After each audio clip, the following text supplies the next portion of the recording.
ভিডিওটি দেখার আগে সবার কাছে ছোট্ট একটা রিকোয়েস্ট করতে চাই, প্লিজ প্লিজ প্লিজ যারা ভিডিওটি দেখবেন সবাই একটা করে সাবস্ক্রাইব করে দেবেন।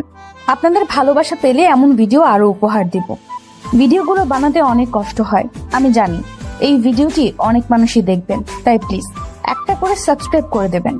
আর যারা আমাকে ভালোবাসে তারা সবাই একটা করে লাইক দিয়ে দেখিয়ে দিবেন লাভ ইউ অল। তো চলুন আজকে ভিডিওটি শুরু করা যাক। রাহুল যখন বাবার সাথে কথা বলছিল তখন নিচ থেকে দিশার গলার স্বর শুনতে পায়। রাহুল তখন বলে, আচ্ছা বাবা, পরে কথা বলি। রাহুল, কালকের দিনের কথা মনে আছে তোর? আমার সবকিছুই মনে আছে বাবা। এরপরও তুই আসবি না? আচ্ছা বাবা, রাখছি আমি এখন। রাহুল তার বাবার সাথে কথা বলে ফোন রেখে দিয়ে নিচে চলে আসে। কিছু সময় পর দিশাকে নিয়ে রাহুল বেরিয়ে পড়ে। গাড়ি এসে থামে একটা শপিং মলের সামনে। দিশা গাড়ি থেকে নেমে যায় আর রাহুল গাড়ি পার্কিং করে গাড়িতে বসেছিল। হুট করে রাহুল সামনে তাকিয়ে দেখতে পায় কয়েকজন লোক জটলা বেঁধে দাঁড়িয়ে আছে। রাহুল গাড়ি থেকে নেমে সেখানে গিয়ে দেখতে পায় একজন বৃদ্ধ লোক রক্তাক্ত অবস্থায় মাটিতে পড়ে আছে।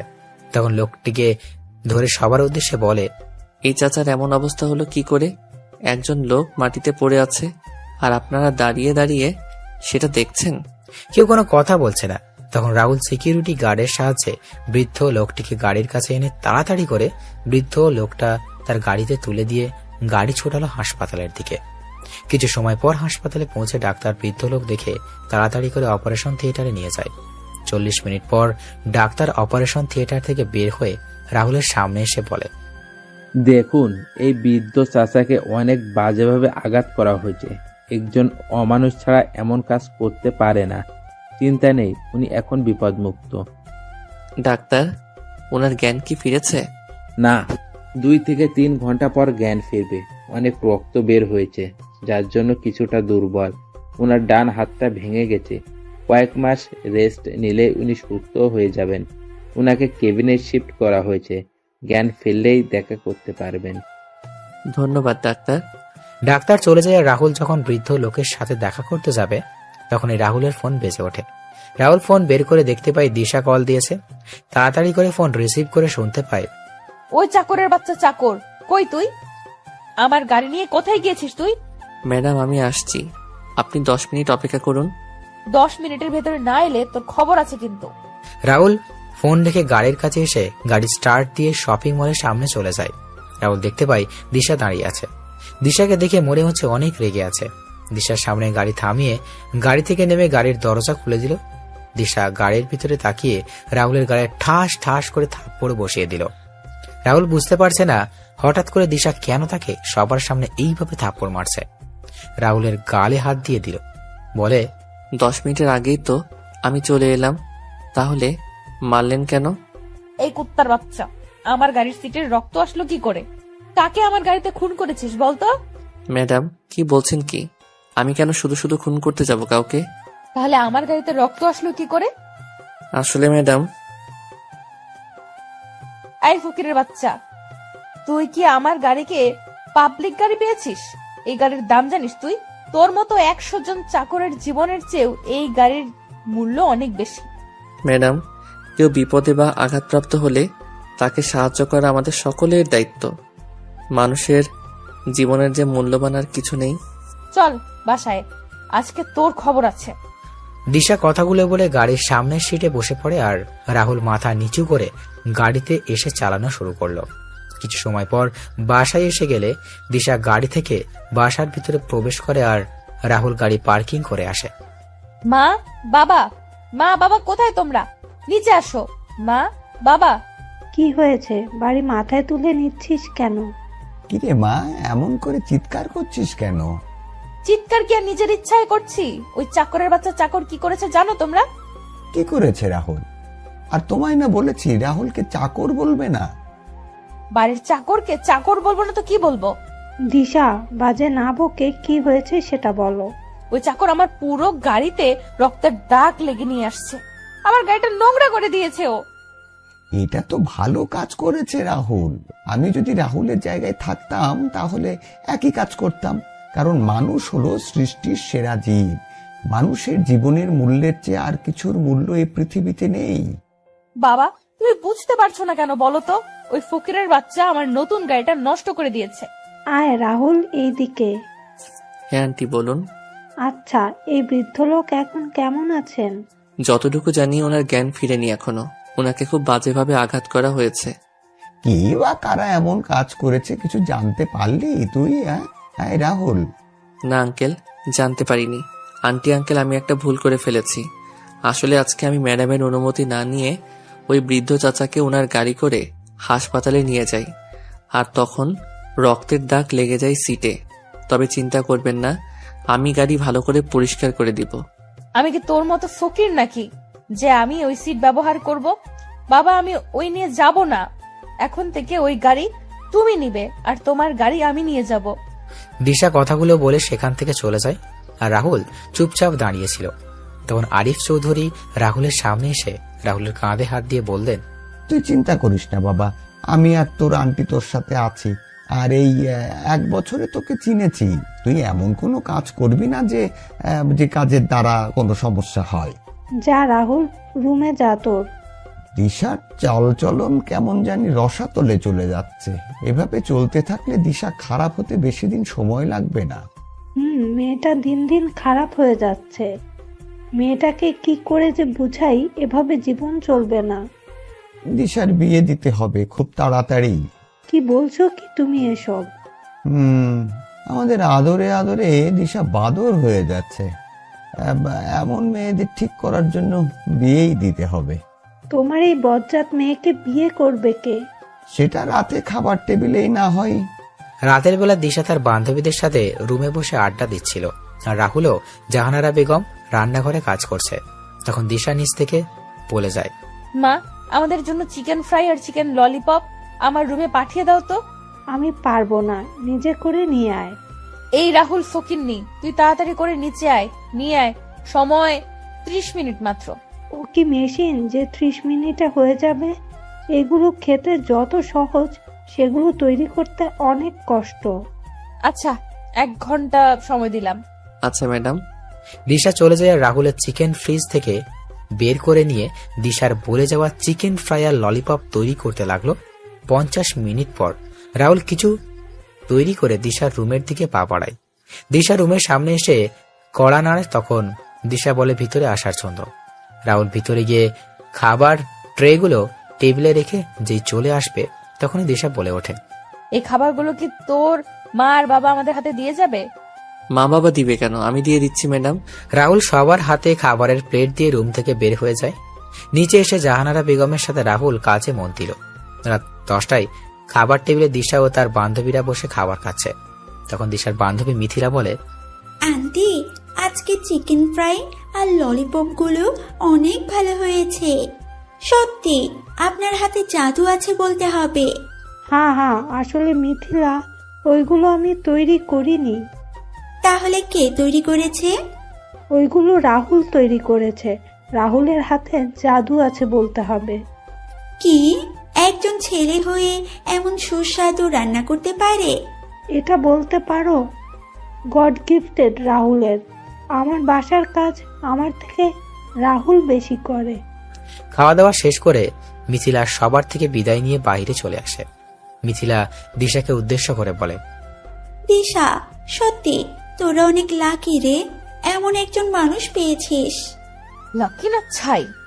সত্যি বলছি রে, ছেলেটা যেমন দেখতে তেমনই কাজেরও। ছেলেটাকে দেখে তো ক্রাশ খেয়ে গেলাম, সত্যি। আরে ও আমার বাসার চাকর, এটা তোর মাথায় ঢুকেনি? চাকর হলে কি হলো?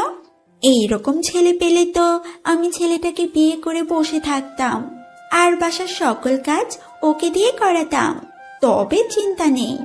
কি বলছিস কি? তোর কি সব গেছে মিথিলা? সময় হলেই বুঝতে পারবি।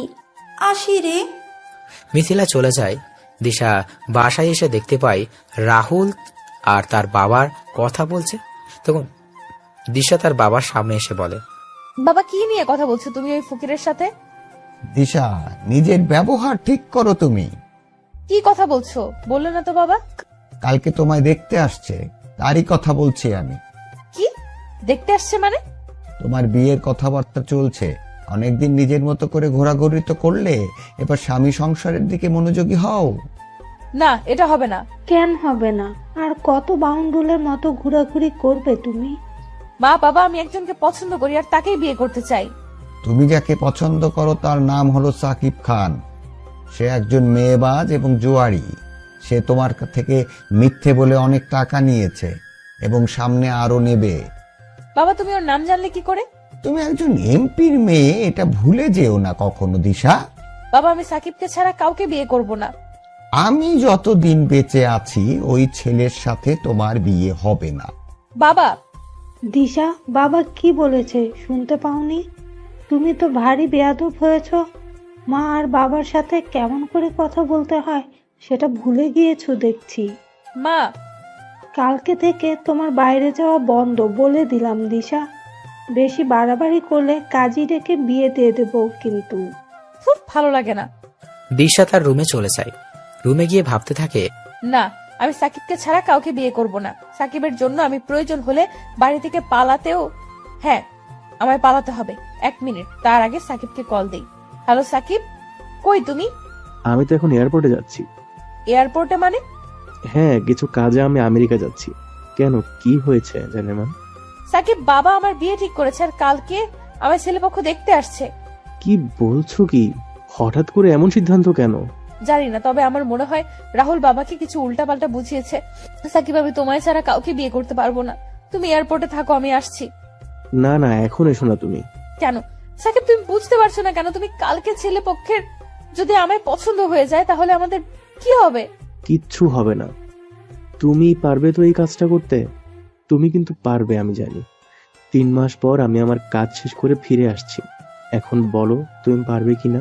কিন্তু সাকিব, তুমি চাও না দিশা আমি প্রতিষ্ঠিত হই, আমার কোনো পরিচয় হোক?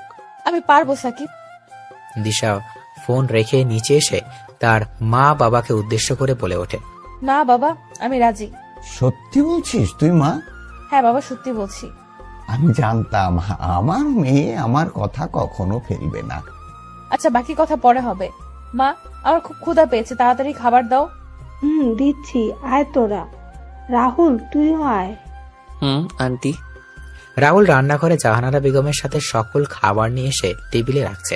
তখন জাহানারা বেগম বলেন, যা রাহুল, টেবিলে বস, আমি খাবার নিয়ে আসছি। মনে মনে বললাম, টেবিলে বসি। আমি আর আপনার মেয়ে আমার হাবি গোষ্ঠীকে নিয়ে কথা বলুক, দরকার নেই, আমি পরে খেয়ে নিব। কিরে রাহুল, আয় টেবিলে বস। না আঙ্কেল, আপনারা খান, আমি একটু পরে খেয়ে নিব। বললাম না বসতে রাহুল। আরিফ চৌধুরী জাহানারা বেগম রাহুলকে তাদের সাথে জোর করে বসিয়ে দিলেন। রাহুল তাদের সাথে টেবিলে বসতে চায়নি। দিশা তার মা আর বাবাকে উদ্দেশ্য করে বলে, মা বাবা, তোমরা কি শুরু করেছো বলো তো? বাড়ির চাকরকে নিয়ে এত আদিক্ষেতা কেন দেখাচ্ছ? ও বাড়ির বাকি চাকরদের সাথে বসে খাবার খাবে, তাহলে কেন আমাদের সাথে টেবিলে বসিয়েছো? তোমাকে না বলেছি দিশা রাহুলকে বাড়ির চাকর বলবে না? দিশা, হচ্ছেটা কি? চুপচাপ বসে খাবার খাও, কোনো কথা বলবে না। আমি এর সাথে এক টেবিলে বসে খাবার খাবো না। আচ্ছা ম্যাডাম, আপনি খাবার খেয়ে নেন, আমি টেবিল ছেড়ে দিচ্ছি। আমি এখানে খাবো না, আমি গেলাম। এখন কেন খাবি না? ছেলেটা তো তার খাবার নিয়ে টেবিল থেকে চলে গেছে। আমার খাবার রুমে পাঠিয়ে দাও, আমি রুমে খেয়ে নিব। কথাগুলো বলে দিশা রুম থেকে চলে যায় আর রাহুল নিজের খাবার নিয়ে চলে যায়। খাওয়া দাওয়া করে রাহুল তার রুমে ঘুমিয়ে যায়। পরের দিন সকালে রাহুল ঘুম থেকে উঠে বেরিয়ে যায় গাড়ি নিয়ে হাসপাতালে। সেখানে গিয়ে ডাক্তারের সাথে কথা বলে চলে যায় বৃদ্ধ চাচার সাথে কথা বলতে তার কেবিনে। রাহুল কেবিনে গিয়ে চাচার উদ্দেশ্য করে বলে ওঠে, চাচা কেমন আছেন আপনি এখন? ভালোই বাবা, হয়তো তোমার জন্য মৃত্যুর দরজা থেকে ফিরে এলাম বাবা। আচ্ছা চাচা, আপনার এই অবস্থা হলো কি করে? সে আবার পোড়া কপাল বাবা। চাচা, আমি তো আপনার ছেলের মতো, কি হয়েছে আমায় বলুন। রাহুল কথা শুনে বৃদ্ধ লোকের চোখের কোণ ভিজে ওঠে। রাহুল চাচার চোখের জল মুছে দিয়ে চাচার দিকে তাকিয়ে তখন চাচা রাহুলকে বলেন, বাবারে, আমি একজন বীর মুক্তিযোদ্ধা। অনেক সংগ্রাম করে এই দেশকে শত্রুমুক্ত করেছিলাম, কিন্তু দেশের ভিতরে যে এত শত্রুর বংশধরেরা থেকে যাবে এটা কখনো ভাবিনি। মানে চাচা, কি হয়েছে বলুন তো। বাবা, সরকার থেকে আমায় একটা বাড়ি আর কিছু জমি দিয়েছিল। আমি বউ, ছেলে, ছেলের বউ নিয়ে আমার জীবন ভালোই চলছিল, কিন্তু আমার ভালো জীবনটা কালো জীবনে পরিণত হয়। একদিন কয়েকজন লোক এসে বলে আমার এই বাড়ি আর জমিগুলো তাদের নামে লিখে দিতে। আমি তাদের মানা করে দিই। এভাবে সপ্তাহের পর সপ্তাহ ওরা এসে আমাদেরকে বাড়ি ছেড়ে দেওয়ার জন্য বলতো, আর আমরা ওদের কারণেও অতিষ্ঠ হয়ে উঠি। আমার ছেলে সালাম ওদের বিরুদ্ধে থানায় মামলা করতে যায় এবং মামলা করে বাসায় চলে আসে। পরের দিন সকালে ওই লোকগুলো এসে আমাদের গ্রামের সমস্ত লোকের সামনে আমার ছেলে, আমার স্ত্রী আর আমার 5 মাসের অন্তঃসত্ত্বা স্ত্রীকে জোর করে বের করে দেয়। আমরা কোনো উপায় না পেয়ে থানায় চলে যাই। থানার বড় অফিসারকে সব কথা বলে যাতে, তবে উনি উল্টো আমাদেরকে বলে দেয় যে সেই লোকগুলোর কথা যাতে মেনে নিই। কিন্তু আমি আর আমার পরিবারের সবাই ছিল আমার সিদ্ধান্তের সাথে একমত। আমি ওদের কথা মেনে নিলে আমার পরিবার নিয়ে রাস্তায় বসতে হবে। আমি কোনো উপায় না পেয়ে আবার বাড়িতে ফিরে আসি। বাড়িতে আসতেই দেখতে পেলাম লোকগুলো বসে আছে সেখানে। আমি তাদের অনেক অনুরোধ করলাম, কিন্তু তারা শোনেনি। তারপর আমরা ওদের স্যারের সাথে কথা বলতে চাই। তখন ওরা আমাদের নিয়ে যায় ওদের স্যারের সামনে। আমি ওদের স্যারকে সবকিছু খুলে বলি, অনেক আশা নিয়েই কথাগুলো বলি, যেন উনি শুনলে আমাদের দয়া করবেন। কিন্তু ওই স্যার আমাদের অনেক খারাপ কথা বলেছে। এসব শুনে আমার ছেলে সালাম গিয়ে ওই স্যারের কলার টেনে ধরে রাগান্বিত কণ্ঠে কিছু কথা বলে। ওই কথাগুলো শুনে আমার ছেলেকে আমাদের চোখের সামনে গুলি করে হত্যা করে। সেই দিন ওই আমার ছেলেকে হারিয়ে আমার পুরো পৃথিবী থমকে যায়। আমাদের এবং আমার ছেলের লাশ ওরা রাস্তায় এনে অনেক কিছু করার চেষ্টা করে। যখন কোনো উপায় পেলাম না, তখন একটা গাড়ি ঠিক করে ছেলের লাশ নিয়ে রওনা দিলাম গ্রামের দিকে। মাঝ রাস্তায় আমার ছেলের বউ অজ্ঞান হয়ে যায়, আর গাড়িতে কোনো পানি ছিল না। আমি পানি কেনার জন্য একটা দোকানে যাই। পানি নিয়ে যখন দোকান থেকে বের হই, তখন দেখতে পাই 2টা ট্রাক এসে ওই গাড়িতে ধাক্কা মেরে এবং গাড়িটা খাদে পড়ে আগুন ধরে যায়। একদিনে আমি আমার পরিবারকে হারিয়ে ফেলি, শুধু একজন মানুষের জন্য। কোনো উপায় না পেয়ে আমি ঢাকা চলে আসি শুধুমাত্র আমাদের প্রধানমন্ত্রীর কিছু কথা জিজ্ঞেস করার জন্য। আমি প্রধানমন্ত্রীর বাসভবন থেকে কিছুটা দূরে ভিক্ষা করি আর প্রধানমন্ত্রীর দেখা পাওয়ার জন্য অপেক্ষা করতে থাকি। আজকে এদিকে আসছিলাম, কিন্তু হঠাৎ করে কোনো কথা ছাড়াই কিছু লোক এসে আমায় মারতে শুরু করে। এখন সৃষ্টিকর্তাই আমার শেষ ভরসা। বৃদ্ধ লোক কথাগুলো বলে বোকা কান্না করতে লাগলে। রাহুল সব শুনে বৃদ্ধ লোককে কাঁধে হাতে রেখে বৃদ্ধ লোকটিকে শান্ত করার চেষ্টা করে, আর রাহুলও সান্ত্বনা দেওয়া ছাড়া আর কিছুরও করার নেই। রাহুল যখন চলে আসবে তখন রাহুল আবার বৃদ্ধ লোকের কাছে গিয়ে বলে ওঠে, চাচা, ওই স্যারের নাম কি? ওই অমানুষটার নাম হলো শফিক খান, ওরফে টনি ভাই। কি ওই মাফিয়া টনি ভাই? হ্যাঁ বাবা, এর জন্যই তো আমরা কোনো আইনি সহায়তা পাইনি। আচ্ছা চাচা, তাহলে আমি আসি। তাহলে তুমি এই 2 মাস হাসপাতালে থাকবে আর তোমার খরচ আমি বহন করব। আসি চাচা আমি। রাহুল কথাগুলো বলে চলে আসে। সেই থেকে রাহুল গাড়ি ড্রাইভ করছে আর বৃদ্ধ লোকের বলা কথাগুলো চিন্তা করছে। হঠাৎ করে গাড়ির সামনে মিথিলা চলে আসে আর রাহুল তাড়াতাড়ি করে ব্রেক করে। রাহুল কিছু বলতে যাবে তার আগেই মিথিলা রাহুলের কাছে এসে বলে, হাই, আমি মিথিলা। মানেটা আপনি কি আপনার নাম বলার জন্য এভাবে গাড়ির সামনে চলে আসছেন? আমি আসি। আচ্ছা আমি আসি তাহলে। আরে কই যাও? আমায় নিয়ে যাও। কোথায় যাবেন আপনি? বাসায় যাব তোমার সাথে। আমি কি আপনারা চিনি যে আপনি আমার সাথে যাবেন? সে কি, কালকে তুমি আমায় দিশার রুমে দেখোনি? আমি দিশার বেস্ট ফ্রেন্ড মিথিলা। ও আচ্ছা, আসলে আমি তেমন মেয়েদের সাথে কথা বলি না। তা আপনি কোথায় যাবেন? তোমাদের বাসায়। আমাদের বাসায় কেন যাবেন? দিশা কল দিয়ে বলল যাওয়ার জন্য, তাই। আচ্ছা তাহলে উঠুন গাড়িতে। মিথিলা গাড়িতে উঠে গেলে রাহুল গাড়ি চালানো শুরু করলো। গাড়ির ভিতর আর কেউ কোনো কথা বলেনি। সবকিছু রাহুল এসে বাসায় পৌঁছে যায়। রাহুল গাড়ি রেখে বাসায় চলে আসে। রাহুলকে আসতে দেখে আরিফ চৌধুরী রাহুলকে ডেকে বললেন, রাহুল, তুই বাজার থেকে এই লিস্টে লেখা জিনিসগুলো নিয়ে আয় বাবা। হ্যাঁ, আর ওই এইদিকে অনেক কাজ বাকি আছে কিন্তু। আচ্ছা আমি নিয়ে আসছি আঙ্কেল। রাহুল লিস্ট নিয়ে বাজারে রওনা দিল। এইদিকে কেউ কাউকে কল দিয়ে বলছে, বস, শিকার পেয়ে গেছি এবং লক করে দিয়েছি, এখন কি করব? পিছনে। আর বুঝতে পেরেছিস তো? হ্যাঁ বলে ফোন কেটে দিল। এদিকে রাহুল বাজারে এসে লিস্টের সকল জিনিসগুলো নিয়ে নিল। রাহুল গাড়ি চালিয়ে কিছু দূর আসার পর গাড়ি ব্রেক করে রাহুলের সামনে তাকিয়ে দেখতে পায় কতগুলো লোক মুখে কাপড় বেঁধে হাতে লাঠি নিয়ে দাঁড়িয়ে আছে। রাহুল গাড়ির গ্লাস নামিয়ে বলে, কি ব্যাপার ভাইরা এইভাবে রাস্তা আটকানো মানে কি? রাস্তা থেকে সরে যান, বাসায় যেতে হবে। লোকগুলো রাহুলের কথা শুনতে হেসে শুরু করলো। তখন রাহুল আবার বলে, কি হলো ভাইরা, রাস্তা থেকে সরে যান, আমি যাব। সময় মতো জিনিসগুলো নিয়ে না গেলে আমায় অনেক কথা শুনতে হবে। লোকগুলো এবার গিয়ে এসে রাহুলকে গাড়ি থেকে টেনে বের করে নিয়ে রাস্তার পাশে থাকা একটা গাড়িতে করে নিয়ে আর রাহুলকে কোনো কথা ছাড়াই মারতে শুরু করলো। রাহুল চেষ্টা করে পারছে না নিজেকে ওদের থেকে বাঁচানোর জন্য। একজনের পর একজন রাহুলকে আঘাত করেই যাচ্ছে। আর হুট করে কেউ রাহুলের মাথায় বাড়ি কিছু দিয়ে আঘাত করে আর রাহুল মাথায় হাত দিয়ে মা গো বলে চিৎকার দিয়ে বসে পড়ে। আমি মাথায় হাত দিয়ে দেখতে পেলাম মাথা দিয়ে রক্ত পড়ছে। আমি মাটিতে হাঁটু গেড়ে মাথায় হাত দিয়ে বসে আছি। লোকগুলো আমার সামনে আসে।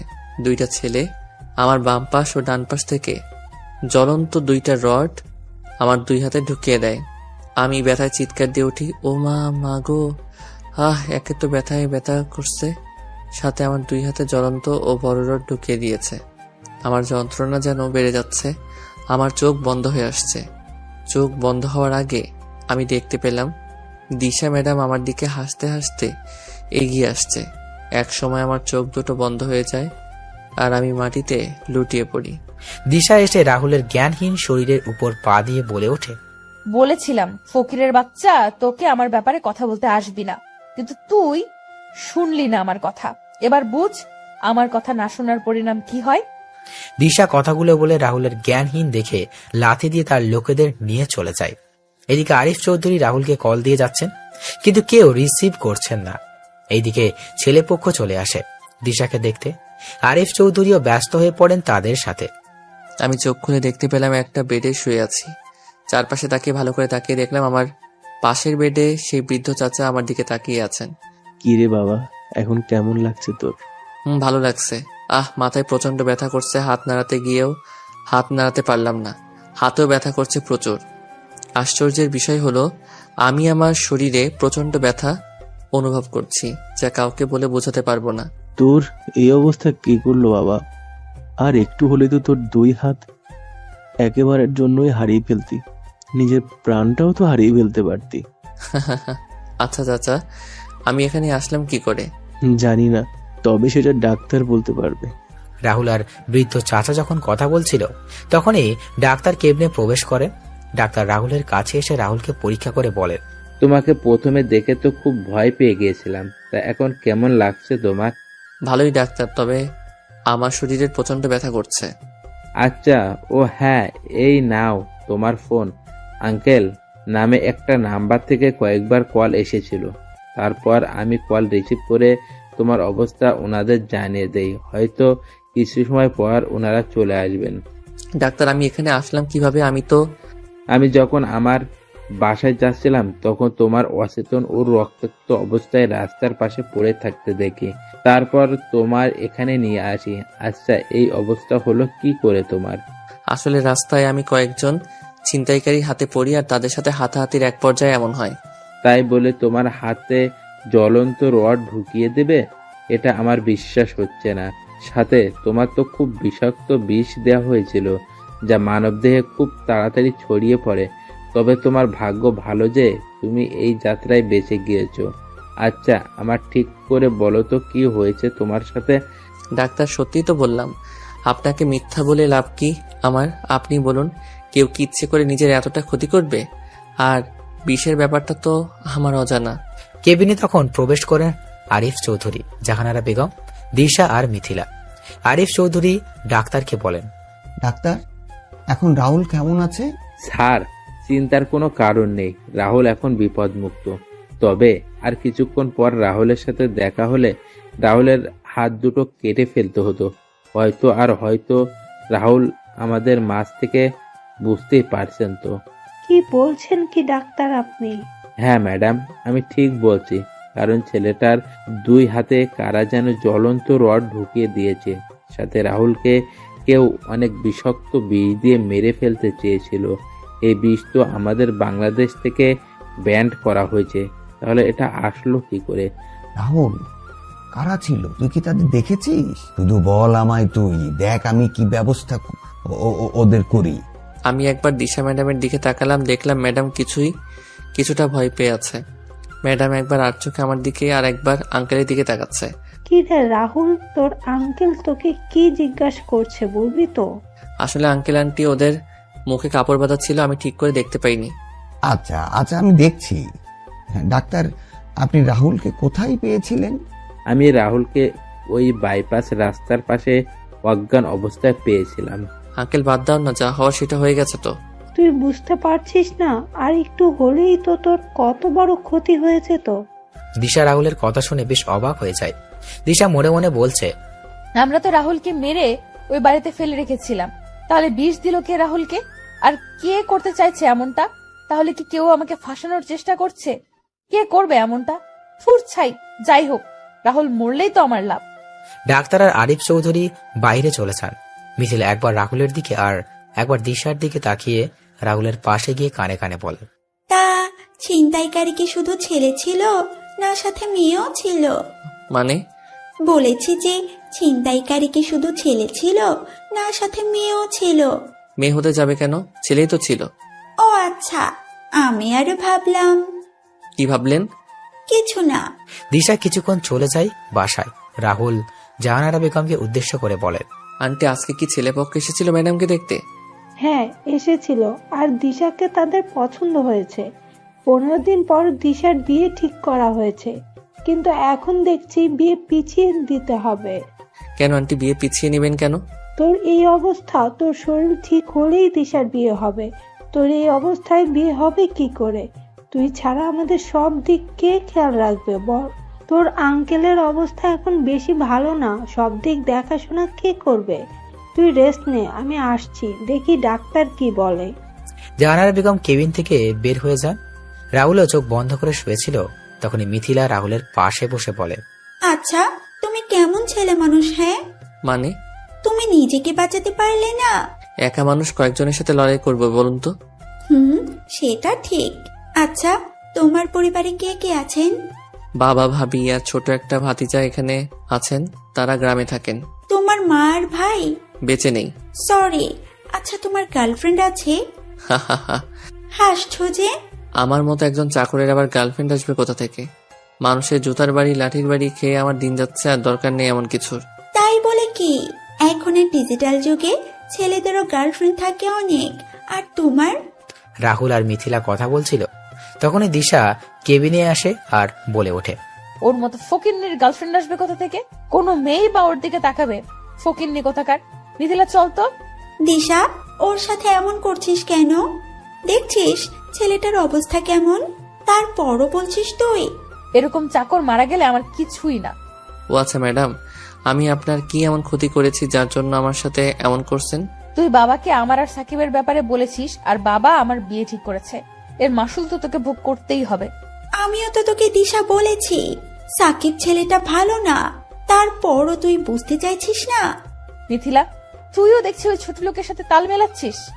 দিশা, একটা সময় আসবে রুহুলের প্রয়োজন তোর হবে, কিন্তু তখন তুই রুহুলকে খুঁজেও পাবি না। এমন কখনো হবে না, আর এমন কোন পরিস্থিতি হলে আমি ওর কাছে যাব না। সবাই যখন কথা বলছিল তখন সবাই বাইরে শুনতে পায়। হঠাৎ করে বাইরে গোলাগুলির আওয়াজ শোনা যায়। মিথিলা আর দিশা জানালা দিয়ে দেখতে পায় কিছু লোক মিলে একজনকে রাস্তায় গুলি করছে। মিথিলা আর দিশা তাড়াতাড়ি করে জানালা লাগিয়ে দিল। আর রাহুল বলে, কি হলো, জানালা লাগিয়ে দিলেন কেন? বাইরে কারা যেন কাকে গুলি করে মেরে ফেলেছে। ও আচ্ছা। আজ 20 দিন পর রাহুল সুস্থ হয়েছে। কালকে দিশার বিয়ে। রাহুল বাড়িতে এসেই ক্যাটারিং এর লোকদের সাথে কাজে লেগে পড়েছে। জাহানারা বেগম আর আরিফ চৌধুরী রাহুল মানা করেছিলেন আজকে কাজ না করার জন্য, কিন্তু রাহুল কারো কথা শোনেনি। সারাদিন কাজ করে রাহুল সন্ধ্যাবেলা তার রুমে এসে ফ্রেশ হয়ে নিচে গিয়ে খাবার খেয়ে তার রুমে এসে ঘুমিয়ে পড়ে। এদিকে দিশাকে সাজানোর জন্য পার্লার থেকে মেয়েরা আসে। রাতের বেলা সবাই মিলে দিশাকে হলুদ দিচ্ছে, আর মিথিলা রাহুলকে খুঁজে যাচ্ছে কিন্তু পাচ্ছে না। তখন মিথিলা গিয়ে জাহানারা বেগমকে জিজ্ঞেস করে, আন্টি, রুহুল কোথায়? আজকে দেখছি না যে। আজকে সারাদিন রাহুল ক্যাটারিং এর লোকের সাথে কাজ করেছে, সন্ধ্যাবেলা খাওয়া দাওয়া করে নিজের রুমে গিয়ে ঘুমিয়ে পড়েছে। কালকে তো রাহুলের অনেক কাজ, আমি বলেছিলাম থাকার জন্য, কিন্তু ছেলেটা বলল ওর ভালো লাগছে না। ও আচ্ছা। মিথিলা সেখান থেকে এসে রাহুলের রুমের সামনে চলে আসে। মিথিলা রাহুলের দরজায় এসে কড়া নাড়তে থাকে। কড়া নাড়ার শব্দে রাহুলের ঘুম ভেঙে যায়। রাহুল উঠে গিয়ে দরজা খুলে দিয়ে রাহুল ঠিকমতো চোখ খুলে রাখতে পারছিল না। রাহুল অনেক কষ্টে সামনে তাকিয়ে মিথিলাকে দেখে বলে, কি চাই আপনার? আগে গিয়ে ফ্রেশ হয়ে আসো, তারপর বলছি। এখন ঘুমাবো আমি। রাতে কি চুরি করতে যাবে যে এখন ঘুমাবে? আপনি আসুন এখন। আমি দরজা ঠেলে রুহুলের বিছানায় গিয়ে বসলাম। তারপর বললাম, তাহলে আমি বিছানায় বসে পড়লাম, তুমি ঘুমাও এখন। আর দেখুন, এখন ঘুম দেবী আমায় ডাকছে, আপনি জানতো। যাবে না? আমি সবাইকে চিৎকার দিয়ে বলবো তুমি আমায়। চোখে যা ঘুম ছিল মেয়েটার কথা শুনে আমার সকল ঘুম হাওয়া হয়ে গেল। কি চিৎকার দিবেন? চিৎকার দিয়ে কি বলবেন? কি বলবো সেটা তো তুমি বুঝতেই পারছো। রুহুলকে চোখ টিপ মেরে বললাম, আপনাকে আমার সুবিধার মনে হচ্ছে না, আপনি জানতো। Aunty, uncle. চুপ চুপ প্লিজ, আমি যাচ্ছি। কি মেয়ে রে বাবা, একেবারে নির্লজ্জ। আমি শিওর এই মেয়ে লুচ্চি নাম্বার 1। কি হলো, ডাকবো নাকি যাবে? যাচ্ছি। রাহুল বিড়বিড় করতে করতে চলে যায়। আর মিথিলা রাহুলের যাওয়ার দিকে তাকিয়ে হাসছে আর মনে মনে বলছে, মিস্টার রুহুল, তোমায় তো আমি ছাড়ছি না, তোমায় নিজের করে ছাড়বই আমি। রাহুল ফ্রেশ হয়ে এসে একটা টি শার্ট পরে নিল। তখন মিথিলা রাহুলের সামনে এসে বলে, বাহ, তোমায় তো খুব সুন্দর লাগছে, ইচ্ছে করছে খেয়ে ফেলি। মানে আমি কি ফল না সবজি যে আমায় খেয়ে ফেলবেন? তুমি হলে আমার চকলেট বয়, গাল টেনে বললাম। বলুন এবার কি বলবেন? চলো আমার সাথে তুমি। কোথায় যাব আপনার সাথে? আন্টি আঙ্কেলের আমার প্রয়োজন হতে পারে, আমি যাব না। মিথিলা রাহুলের দিকে একবার রাগী চোখে তাকিয়ে রাহুলের ডান হাত জড়িয়ে ধরে রুম থেকে গায়ে হলুদের জায়গা নিয়ে আসে। এইদিকে দিশাকে সবাই হলুদ দিচ্ছে। তখন মিথিলা বলে ওঠে, এই সরো সরো তোমরা, আমি আর রুহুল দিশাকে হলুদ দিব। রুহুল চলো। রাহুল মিথিলার কথা শুনে থমকে যায় আর বাকি সবাই হাতে তালি দিচ্ছে। দিশা রাহুলের দিকে রাগী চোখে তাকিয়ে আছে। মনে হচ্ছে রাহুলকে দিশা কাঁচা কাঁচা খেয়ে ফেলবে। জাহানারা বেগম এসে মিথিলার কথার সাথে সহমত পোষণ করে বলে ওঠেন, হ্যাঁ, মিথিলা আর রাহুল গিয়ে দিশাকে হলুদ দিয়ে আয়, আমরা সবাই তো দিয়েই দিছি, যা তোরা। না আন্টি, মিথিলা ম্যাডামকে হলুদ দিয়ে আসুক, আমি বরং এখানেই আছি। আপনি যান মিথিলা ম্যাডাম। বলছি না আমার সাথে যাওয়ার জন্য, তাহলে এত কথা বলছো কেন? চলো চলো। হ্যাঁ রাহুল তুই যা। রাহুল সবার কথা শুনে বাধ্য হয়ে দিশার পাশে গিয়ে বসে। মিথিলা দিশাকে হলুদ দিয়ে দিল আর রাহুলের দিকে হলুদের বাটি এগিয়ে দিল। রাহুল একবার দিশার দিকে আর একবার হলুদের বাটির দিকে তাকাচ্ছে। রাহুল বাটি থেকে একটু হলুদ নিয়ে কাঁপা কাঁপা হাতে দিশার গায়ে লাগিয়ে দিল আর সুযোগ বুঝে মিথিলা রাহুলের গায়ে হলুদ লাগিয়ে দিল। রাহুল তাড়াতাড়ি করে সেখান থেকে এসে তার রুমে চলে যায়। পরদিন দুপুরবেলা রাহুল সবকিছু দেখাশোনা করছিল আর দিশাকে সাজানো হচ্ছিল। হঠাৎ করেই রাহুল বাসার ভিতর থেকে অনেক চেঁচামেচির আওয়াজ শুনতে পায়। রাহুল তাড়াতাড়ি করে বাসার ভিতরে এসে দেখতে পায় সবাই মাথা নিচু করে বসে আছে আর আঙ্কেল কাউকে ফোনে হুমকি দিচ্ছে। রাহুল আন্টির দিকে তাকিয়ে দেখতে পায় আন্টিও কান্না করছে। রাহুল আন্টির কাছে গিয়ে বলে, আন্টি কি হয়েছে, তুমি কান্না করছো আর আঙ্কেল এইভাবে চিৎকার করছে? দিশার সাথে যে ছেলেটার বিয়ে ঠিক হয়েছে সেই ছেলেটা নাকি আরেকটা বিয়েও আগে করেছিল। এখন কি হবে বুঝতে পারছি না, আমার মেয়েটার জীবনটা ধ্বংস হয়ে যাবে, আমার মেয়েটার গায়ে কলঙ্কের দাগ লেগে গেল বুঝি। রাহুল কি বলবে বুঝতে পারছে না। হঠাৎ করে আরিফ চৌধুরী কথা বলা অসহায় বুকে হাত দিয়ে বসে পড়লে। রাহুল তখন আরিফ চৌধুরীকে গিয়ে ধরে আর বললেন, আঙ্কেল তুমি এত হাইপার হচ্ছ কেন? ম্যাডামের জন্য আমার ছেলে দেখা হবে, আবার ম্যাডামের বিয়ে হবে, তুমি বরং রেস্ট নাও এখন। আপনারা সবাই এখন আসুন, আঙ্কেল আর আন্টিকে একটু একা থাকতে দিন।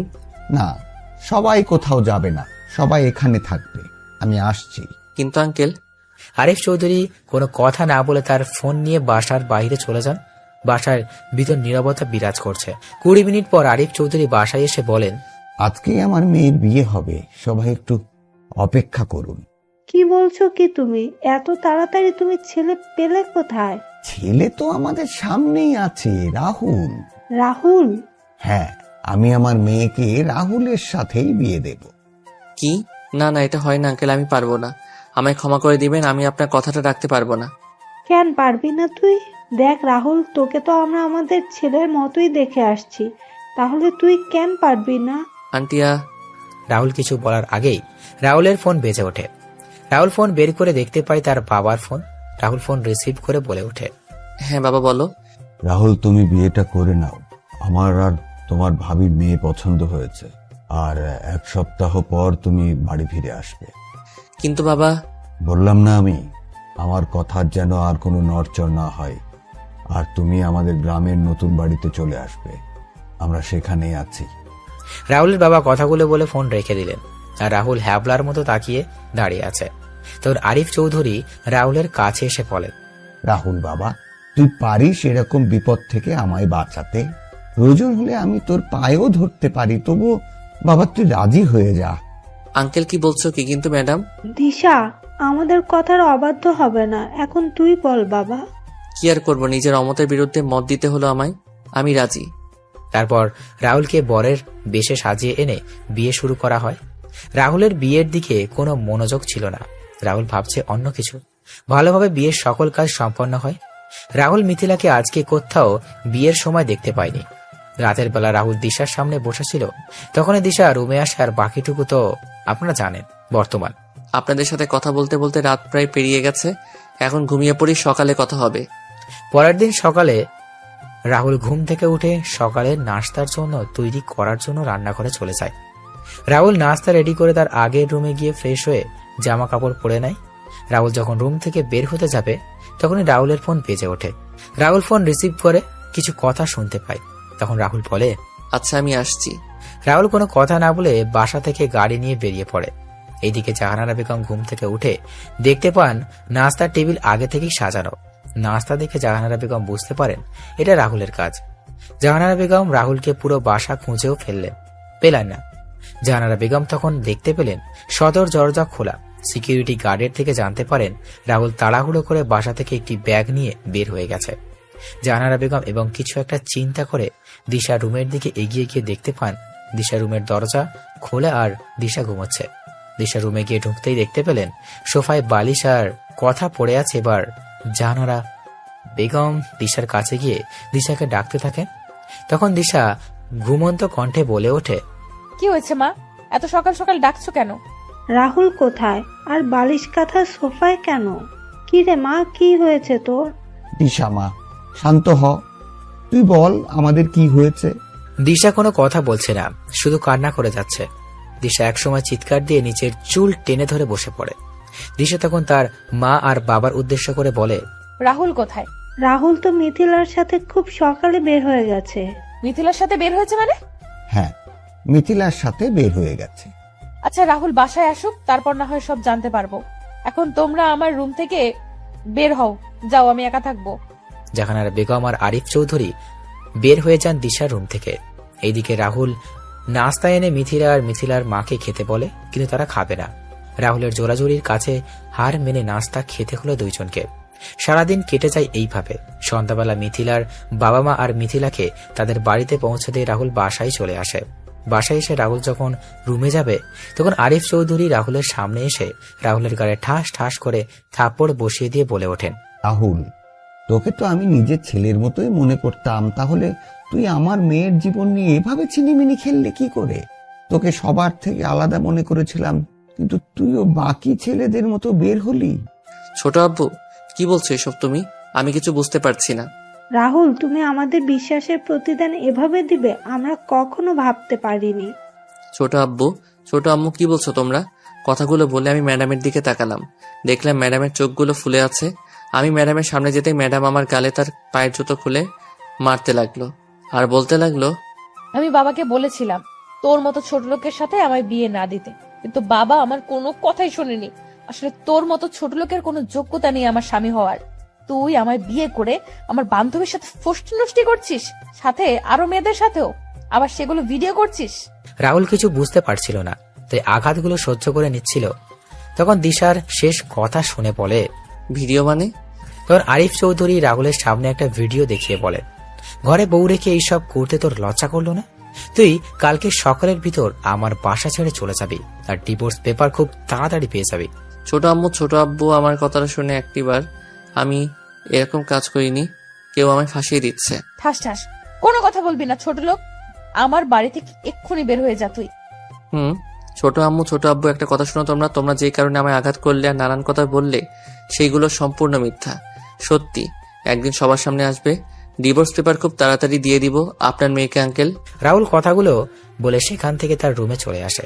রুমে এসে তার সকল কিছু গুছিয়ে নিয়ে একটি ব্যাগে ঢুকিয়ে সবার জন্য একটা চিঠি লিখে বিছানায় শুয়ে পড়ে। রাত 3টায় রাহুল বাসা থেকে বের হয়ে বাস স্ট্যান্ডে এসে বাসে উঠে পড়ে। সকাল 11টায় বাস থেকে নেমে সিলেট কদমতলী বাস স্ট্যান্ডে বাস থেকে নেমে রাহুল একটা সিএনজি নিয়ে তার বাড়িতে চলে যায়। রাহুল গাড়ি থেকে নেমে তার বাসায় বেল বাজায়। কিছু সময় পর তার ভাবি এসে দরজা খুলে দিলেন। রাহুলকে দেখে তার ভাবি অনেক খুশি হলেন এবং সবাইকে ডাক দিলেন। রাহুলও হাসি মুখে বাসায় প্রবেশ করে। রাহুল বাসায় ঢুকে তার ভাতিজা আয়ানকে দেখতে পায় খেলা করছে। রাহুল আয়ানকে কোলে তুলে নিয়ে আদর করতে লাগলো। তখন রাহুলের বাবা আর ভাবি আসে। কিরে তুই একা, বৌমা আসেনি? না। কেন আসেনি? আমাদের ডিভোর্স হয়ে যাবে তাই নিয়ে আসিনি। বিয়ে হয়নি 1 মাসও হলো না আর ডিভোর্স হয়ে যাবে? আমি রুমে গেলাম, এই বিষয়ে আর কোনো কথা বলবে না কেউ তোমরা, আর বললে আমি বাড়ি ছেড়ে চলে যাব। রাহুল যখন কথা বলছিল তখন ভাবি রাহুলের চোখে পানি দেখতে পেলেন। রাহুল আয়ানকে কোলে নিয়ে তার রুমে চলে যায়। এইদিকে সকালে জাহানারা বেগম রাহুলের রুমে গিয়ে রাহুলকে কোথাও দেখতে পেলেন না। তখন টেবিলের উপর একটি চিঠি দেখতে পান। চিঠিটা নিয়ে পড়তে লাগলেন। প্রিয় আঙ্কেল আন্টি, প্রথমেই বলছি আমায় ক্ষমা করে দিবেন। আপনাদের না বলে চুরির মতো চলে এলাম। অবশ্য আমি তো এখন খারাপ ও নিকৃষ্ট মানুষ হয়ে গেছি। আপনারা আমাকে নিজের ছেলের মতো আদর স্নেহ করেছেন, সেইগুলো কখনো ভুলতে পারবো না। আমি কখনো এমন কোনো কাজ করিনি যে নিজের কোনো বদনাম হবে বা আমার জন্য কারো জীবন নষ্ট হয়ে যাবে। তবু আমি অপরাধ না করে অপরাধ স্বীকার করে নিলাম, তাই চলে যাচ্ছি আপনাদের ছেড়ে অনেক দূরে। ম্যাডামকে কয়েকদিনের ভিতরে ডিভোর্স লেটার পাঠিয়ে দিব। ভালো থাকবেন আর আমায় ক্ষমা করে দিবেন। ইতি খারাপ ছেলে রাহুল। চিঠি হাতে নিয়ে জাহানারা বেগম খাবার টেবিলে চলে আসেন। আরিফ চৌধুরী আর দিশা নাস্তা করছিল, তখন জাহানারা বেগম ধপ করে বসে পড়েন। কি হলো? রাহুল কোথায়? চলে গেছে। মানে? জাহানারা বেগম চিঠি এগিয়ে দিলেন। দিশা চিঠি পড়ে মনে মনে খুব খুশি হলো। কেন জানি সে নিজের ভিতরে অস্থিরতা অনুভব করছে। তখনই বাসার বেল বেজে ওঠে। দিশা দরজা খুলে দেখতে পায় মিথিলা ও তার বাবা মা দাঁড়িয়ে আছে। দিশা একটু গম্ভীর কণ্ঠে ভিতরে আসতে বলে তাদের। দিশা, রুহুল কই রে? বাবা আর মা রুহুলের সাথে কথা বলার জন্য রাত থেকে অস্থির হয়ে আছে। কেন ওর সাথে কথা বলবেন ওনারা? আরে কালকে রুহুল না থাকলে আমার বাবাকে হয়তো আমি আর ফিরে পেতাম না। রুহুল কালকে আমার ভাইয়ের দায়িত্ব পালন করেছে। মানে? আসলে গতকাল খুব ভোরে মা ফোন দিয়ে বললেন বাবা স্ট্রোক করেছে। আমি কি করব বুঝতে পারছিলাম না। তারপর রুহুলকে বলি আমি সবকিছু। তখন রুহুল আর আমি বাবাকে নিয়ে হাসপাতালে চলে যাই। কালকে সারাদিন রুহুল আমাদের জন্য অনেক কিছুই করেছে, তাই তো বাবা সকাল হতেই চলে আসছে। কিন্তু রাহুল তো এখানেই নেই, ও চলে গেছে। চলে গেছে মানে? আসলে কালকে রাতে রাহুল আমার অনুমতি ছাড়া আমার সাথে শারীরিক সম্পর্কে লিপ্ত হয়েছে, তাই আরো মেরে বাড়ি থেকে বের করে দিয়েছি। তুই বুঝলি কি করে? আমার কাপড় ঠিক ছিল না, আর পার্টির পোশাক পরেছিলাম, কিন্তু আমার গায়ে নাইট ড্রেস ছিল। ঠাস ঠাস ঠাস। তুই কি মানুষ দিশা? কালকে সারা রাত আমি তোর সাথে ছিলাম। তুই নেশাগ্রস্ত অবস্থায় রুহুলের সমস্ত শরীরে বমি করে দিয়েছিলি, সাথে তোর নিজের পোশাকেও। তারপরও তোকে রুহুল বাসায় নিয়ে এসে রুমে রেখে যায়, আর আমি তোর কাপড় চেঞ্জ করে দিয়েছিলাম। কি? হ্যাঁ। তাহলে ওই ভিডিওগুলো কি? ভিডিওগুলো জানি না, তবে আমি জানি আমার ভাই এমন কোনো কাজ করবে না। তোমার ভাই মানে? হ্যাঁ, রুহুল হলো আমার মামাতো ভাই। দিশাকে আজ থেকে 3 বছর আগে আমার বার্থডে পার্টিতে দেখে রুহুলের ভালো লেগেছিল, আর তখন ভাইয়া আমায় বলেছিল।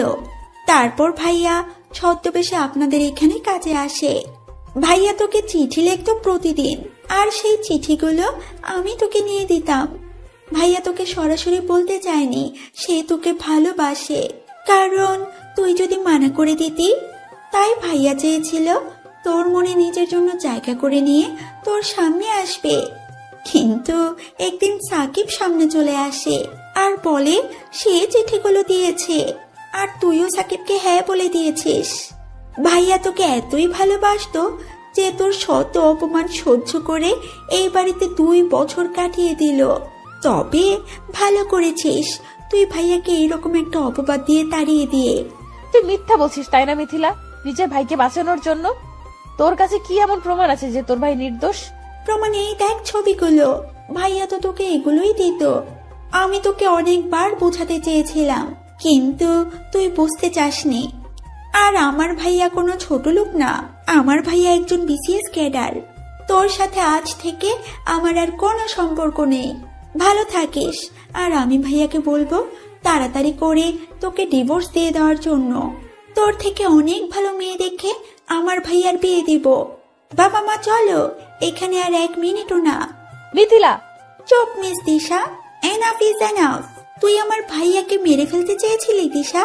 তুই এতটা অহংকারী হয়ে গিয়েছিলি যার জন্য গুন্ডা পাঠিয়ে আমার ভাইয়াকে মারলি। আমার ভাইয়ার 2 হাতে জ্বলন্ত রড ঢুকিয়ে দিলি, সাথে বিষাক্ত বিষও দিয়েছিলি। জানিস এত কিছুর পরও ভাইয়া কাউকে কিছু বলেনি, কারণ ভাইয়া তোকে ভালোবাসে দিশা। আর তুই কি করলি? বাহ দিশা বাহ। দিশা গুন্ডা দিয়ে মেরেছিল মানে? দিশা যখন জানতে পারলো রহুল সাকিবের কথা আপনাকে বলেছে, সেটা শুনেই দিশা এমন একটা কাজ করে।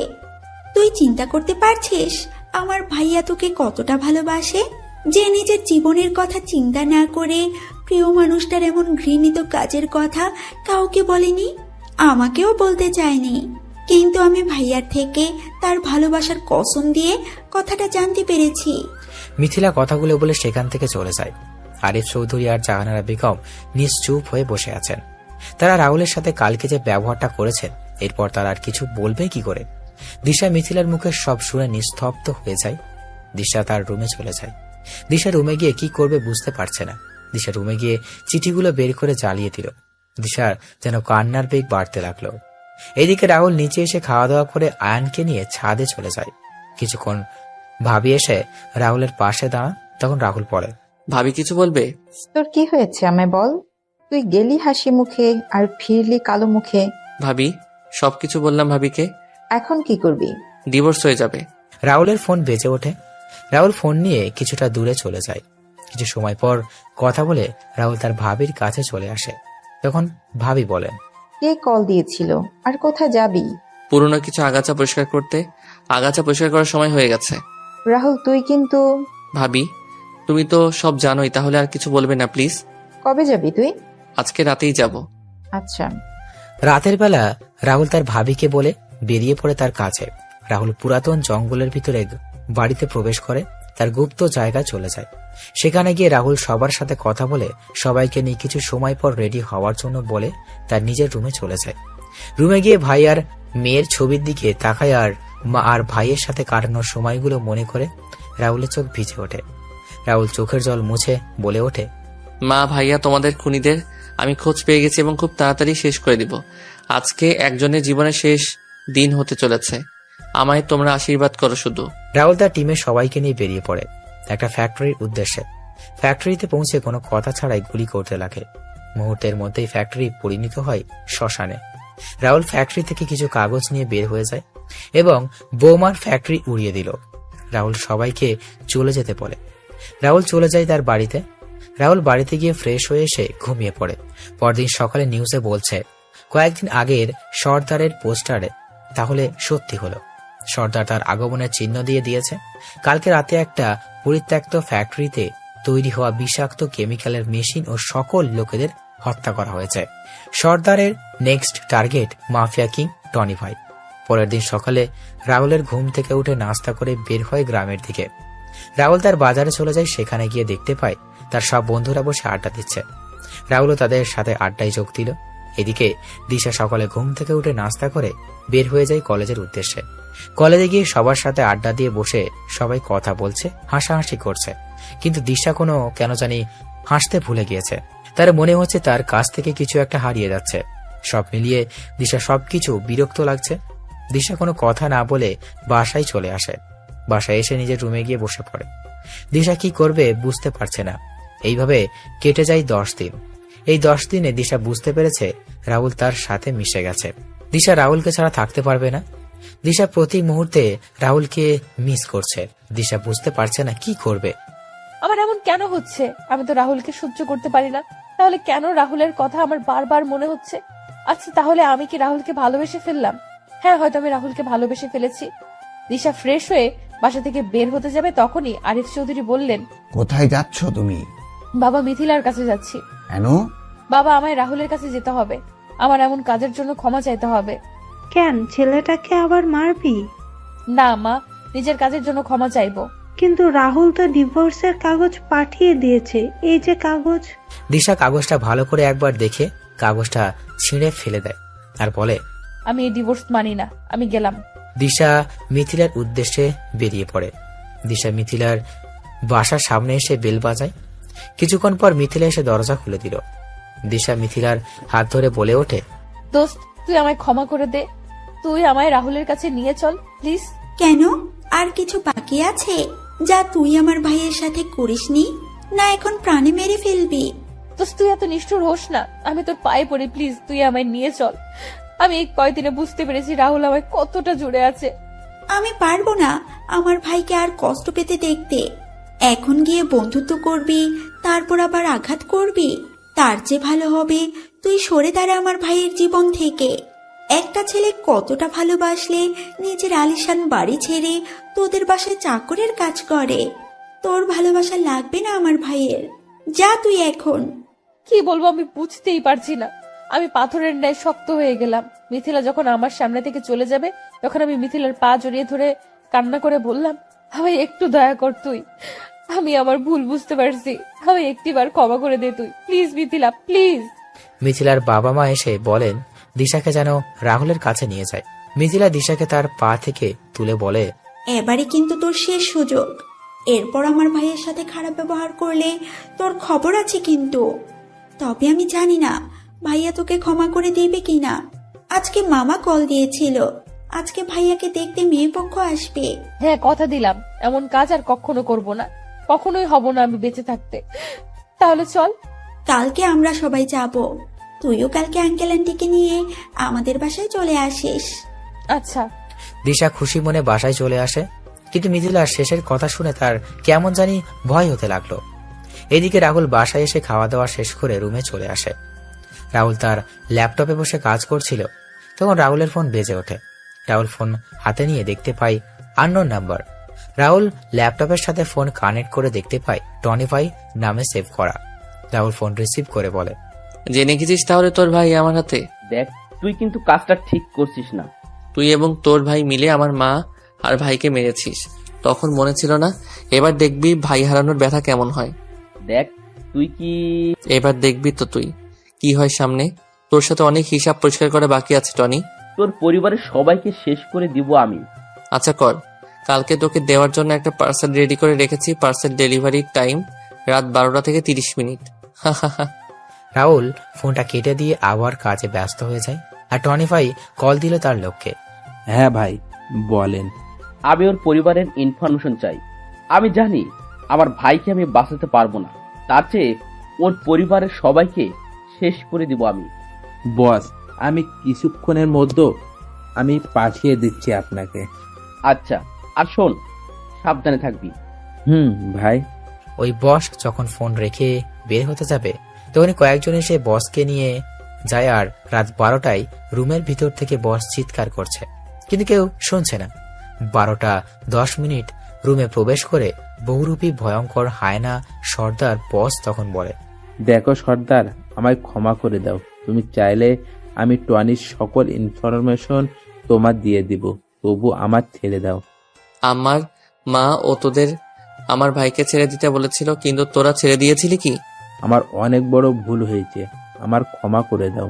ভালো থাকিস আর ক্ষমা আমার ভাই আর আমার মায়ের কাছে গিয়ে চেয়ে নিবি। রাহুল কথাটা বলেই একটা কোপে শরীর থেকে মাথা আলাদা করে দিল। বসের প্রাণ পাখি উড়াল দিল ক্ষমা চাওয়ার উদ্দেশ্যে। এটা টনির ঠিকানায় ডেলিভারি দিয়ে আয়, ডেলিভারিতে যেন কোনো সমস্যা না হয়। রাহুল কথাটা বলে সেখান থেকে বের হয়ে যায়। রাহুল গাড়ির কাছে এসে তার ফোন বের করে কল দিল টনির নাম্বার। টনি পার্সেল রেডি করে দিয়ে আসলাম, কিছুক্ষণের মধ্যে ডেলিভারি পেয়ে যাবি, অপেক্ষা কর। তুই কিন্তু বুঝতে পারছিস না তুই কার সাথে পাঙ্গা নিছিস। আমি হলাম এই পুরো মাফিয়া ওয়ার্ল্ডের king. The place from which the tigers starts moving becomes his own. So keep watching what happens next. Rahul কথা বলেই ফোন রেখে দিল। রাহুল বাসায় এসে ফোন হাতে নিয়ে তার পুরাতন সিম অ্যাক্টিভ করলো। তখন রাহুল দেখতে পায় দিশা, মিথিলা, আঙ্কেল আন্টির নাম্বার থেকে অনেক কল এসেছে। রাহুল অবাক হয়ে যায় দিশার নাম্বার থেকে কল আসা থেকে। হঠাৎ করে মেসেজের দিকে নজর পড়ে, তখন রাহুল দেখতে পায় দিশার নাম্বার থেকে 350+ মেসেজ এসেছে, যার সবকটি সরি সরি লেখা। রাহুল হালকা একটা হাসি দিয়ে পুরাতন সিম ডিঅ্যাক্টিভেট করে ঘুমিয়ে পড়ে। এইদিকে দিশার ঘুম আসছে না, কারণ কালকে কি হবে সেটা ভেবে। রাহুল যদি তাকে ফিরিয়ে দেয়, রাহুল যদি আবার বিয়ে করে নেয়, রাহুল যদি তার সাথে খারাপ ব্যবহার করে দেয়, এইসব চিন্তা করতে করতে দিশা ঘুমিয়ে পড়ে। পরের দিন দিশা খুব ভোরে ঘুম থেকে উঠে তার মা বাবাকে রেডি করিয়ে তাড়াতাড়ি করে মিথিলার বাসায় চলে যায়। তারপর সবাই মিলে রাহুলের গ্রামের বাড়ির উদ্দেশ্যে রওনা দিল। রাহুল ঘুম থেকে উঠে তার বাবার সাথে চলে যায় একটা কাজে। দুপুরবেলা বাবা ছেলে বাসায় ফিরে খাওয়া দাওয়া শেষ করে যে যার রুমে চলে যায়। রাহুল রুমে এসে ঘুমিয়ে পড়ে। বিকালবেলা বুকে ভারী কিছুর অনুভব, রাহুলের ঘুম ভেঙে যায়। রাহুল চোখ খুলে সামনে তাকিয়ে চিৎকার করে বলে ওঠে, ভূত ভূত, দূর ভূত হবে না, পেতনি ভাবি, পেতনি বাঁচাও বাঁচাও। এই এই একদম চুপ। এই কি পেতনি দেখছি, আমায় চুপ করতে বলছে। ভাবি বা ও ও ওই তোরে না চুপ করতে বলছি, কথা বলছিস কেন? ও ও ও সরি। হাত সরিয়ে নিলাম রাহুলের মুখ থেকে। জোরে জোরে শ্বাস নিয়ে বললাম, এ কে আপনি? আমার রুমে কি? আর ওই ডাকিনির বেশি কেন? কি বললি? আমি ডাইনি? মানে তাড়াতাড়ি করে আমি নিজের হাতে চিমটি কেটে ফেললাম। না, এটা তো সত্যি। আপনি এখানে কি করে, কি জন্য এসেছেন? রাহুল, আমি আমার কাজের জন্য সরি, প্লিজ আমায় ক্ষমা করে দাও। আমি না জেনে তোমার সাথে অনেক খারাপ ব্যবহার করেছি। আপনাকে এখানে নিয়ে আসছে কে? আমি তো আপনাকে ডিভোর্স লেটার দিয়ে দিয়েছি, তাহলে এখানে আসছেন কেন? আমি আসছি তোমার স্ত্রীর অধিকারে। আমি মানি না এসব ডিভোর্স। দেখুন, এসব না বলে সন্ধ্যা 6টার ট্রেন ধরে চলে যান আপনার বাসায়। আমি যাব না, আমি এখানে থাকার পারমিশন পেয়ে গেছি।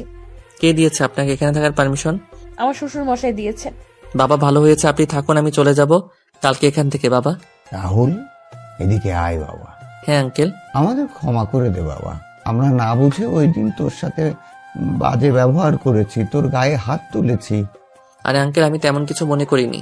সত্যি বলছিস তো তুই? হ্যাঁ আন্টি। তাহলে আমাদের আন্টি আর আঙ্কেল বলছিস কেন? সরি ছোট আম্মু। ছোট আব্বু তোমাদের নিয়ে এলো কে? আমি ভাইয়া। তাই তো বলি, এই কাজ তোর মতো ফাজিলের দ্বারা সম্ভব। মাথা ফাটিয়ে দিব তোর। তোর করলে আমার ভাতিজা কেন? দে আমার কাছে তুই। বললেই হলো। হয়েছে দুজনের এবার। নিন, সবাই নাস্তা করেন এবার। আচ্ছা, আমি আসি, তোমরা বসে কথা বলো। কোথায় যাবি ভাইয়া? হু হু। বাজারে। বাজারে না, ডলির সাথে দেখা করতে। ফাজিলে একটা থাপ্পড় দিমু। ডলি তোর চেয়ে অনেক বড়। হঠাৎ করে আমার ফোনটা বেজে ওঠে। আমি বের করে দেখলাম ডলি কল। তাহলে সত্যি বললাম আমি? চুপ ফাজিল। মাত্র 3 বছরের বড়।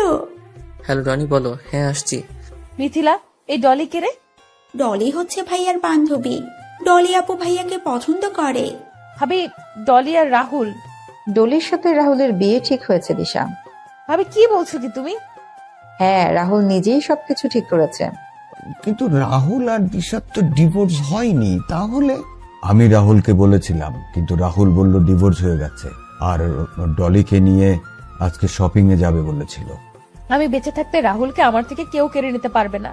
এখন আর এসব বলে কি হবে? সময় মতো তো আর তার মূল্য দিতে পারিসনি।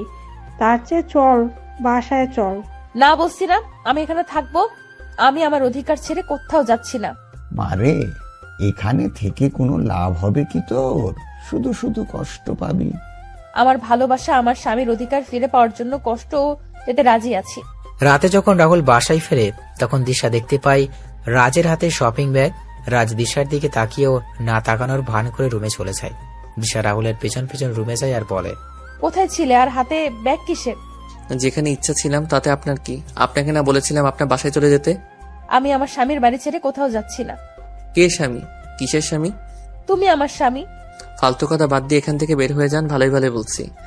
না, যাব না বলছি আমি। ঠাস ঠাস আমার মুখের উপর কথা বলিস তুই? রাহুল!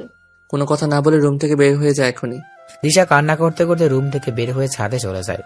দূর থেকে রিয়াজ চৌধুরী আর জাহানারা বেগম সবকিছু দেখছিলেন আর চোখের জল ফেলছিলেন। তখন রিয়াজ চৌধুরী বলেন, সবই কপাল, মেয়েটা ছেলেটাকে কম কষ্ট দেয়নি। এবার বুঝুক ভালোবাসার মানুষ কষ্ট দিলে কেমন লাগে। মেয়েটার জীবন এভাবে ধ্বংস হয়ে যাবে আর আমরা মা বাবা হয়ে তা দেখে যাব? কোন মুখে তুমি তোমার মেয়ের হয়ে কথা বলবে বলো? মেয়েটা আরেকটু হলে একটা ছেলেকে পঙ্গু করে দিত। তুমি বুঝতে পারছো না কেন? মেয়েটার কান্না আমি যে সহ্য করতে পারছি না। এইদিকে তার ডান বসের জানালা থেকে এসে এক নাগাড়ে ড্রিঙ্কস করে যাচ্ছে, কিন্তু কিছুতেই তার নেশা হচ্ছে না। টনি তার ভাই সাকিবের ছবির দিকে তাকিয়ে বলছে, সাকিব ভাই, আমায় ক্ষমা করে দিস, আমি তোকে বাঁচাতে পারলাম না। জানি না তুই বেঁচে আসিস কিনা, আমায় ক্ষমা করে দিস ভাই। তবে কথা দিচ্ছি, ওই সর্দারকে আমি শেষ করে দিব। সাকিব চিৎকার করছে, কিন্তু তার চিৎকার দেওয়ালে আঘাত পেয়ে আবার ফিরে আসছে।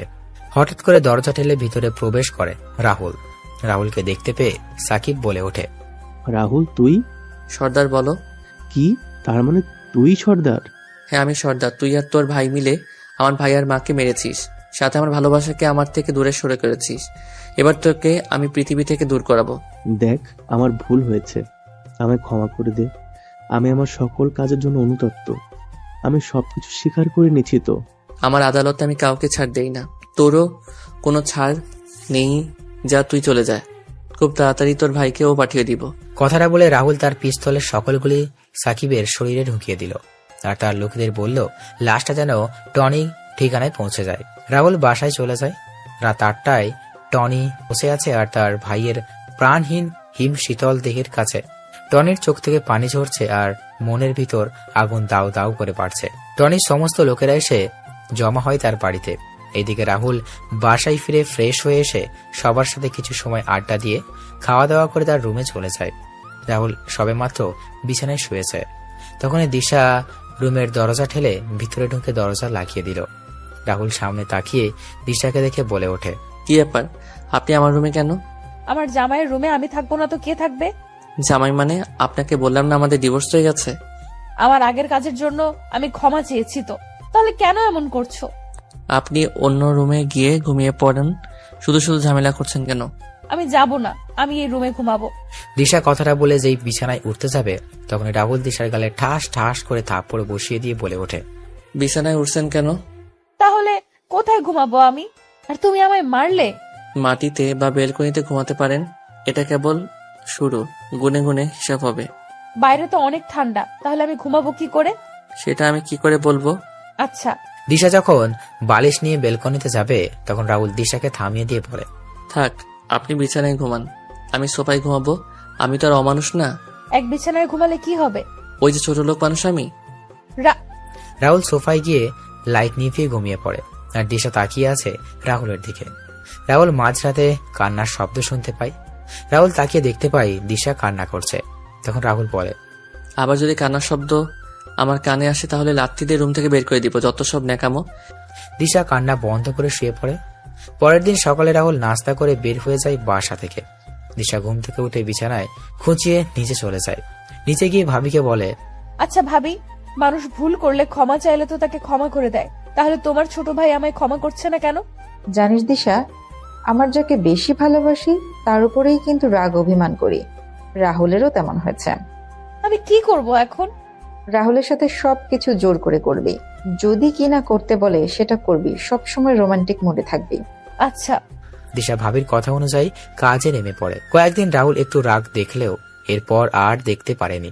রাহুল একটা রুমে বসে বিহার থেকে আসা তার লোকেদের একটা ছবি দিয়ে বলে, এই ছবির অমানুষটাকে আমার আস্তানা দিয়ে আসবি, তোরা এর সাথে কিছু করবি না, যা করার আমি করব সব। রনি তার ছেলের কবর দিয়ে এসে তার সমস্ত লোকের উদ্দেশ্যে বলে ওঠে, ওই তোরা সর্দারকে খুঁজে বের কর, যত টাকা লাগবে আমি দেব। আমার ছেলের খবরের সাথে সাথেও আমি ওই সর্দারের খবর দেখতে চাই। আমার থেকে আমার সবকিছু কেড়ে নিয়েছে ও, আমি ওর থেকে ওর সব কিছু কেড়ে নিব। ওই সর্দারের এমন ভয়ানক মৃত্যু দিব যা দেখে মৃত্যু দেবতাও ভয় পেয়ে যাই। রাহুল সেখান থেকে চলে আসে। বাসায় এসে খাওয়া দাওয়া শেষ করে বিছানায় শুয়ে ছিল। এই সুযোগে দিশা রুমে ঢুকে রাহুলকে জড়িয়ে ধরে। এই হচ্ছেটা কি? রাহুলের গলা চেপে ধরে বললাম, চুপ বসে থাকো, না হলে এর পরিণাম কিন্তু খুব খারাপ হবে। আমি এখন তোমার বুকে ঘুমাবো। যদি আমার ঘুমানোর কোনো সমস্যা হয় তাহলে কিন্তু বাসর করে নিব। মনে মনে বললাম, কি মেরে বাবা, সাক্ষাৎ ডাইনি আমার বুকে ঘুমাবে, অথচ আমায় কয়েকটা দিন আগে সহ্য করতে পারতো না। অঙ্কুশ দাদা একটা কথা ঠিকই বলেছিল, মেয়েদের মন বোঝা নয় রে সোজা। কি বলছিস? আমি সব শুনছি কিন্তু। আর কিছু না, আপনি ঘুমিয়ে পড়ুন, একবার ছাড়া পাই তাহলে বুঝবি ডাইনি বেডি। আরো অনেক কষ্ট দিব তোকে, দেখি কেমন সহ্য করতে পারো না। এই তোরা কে? আমাকে এখানে নিয়ে আসছিস কেন? তোরা চিনিস না আমি কে? তখন রাহুল রুমে প্রবেশ করে বলে, তুই হলি গলির কুকুর। তুই কি বলছিস? ভেবে বলছিস তো? আরে তোর মতো কুকুরকে কিছু বলতে হলে ভেবে বলতে হবে নাকি? এই তুই কে রে? তখন থেকে তুই তুই করে বলছিস। দেখবি আমায় তুই? হ্যাঁ। দেখলে তোর প্যান্ট ঢিলে হয়ে যাবে না তোরে?